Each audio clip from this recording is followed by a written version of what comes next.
Pasensya ka na sa mga biglang isip kong ito. Wari dala lang ng pagmamahal sa'yo. Ako'y ginising na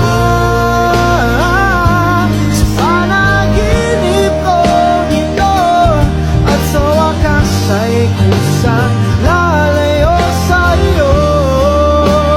Lalayo sa sumabay sa agos na isinulat ng tadhana, na minsan siya'y para sa iyo, pero minsan siya'y paasa.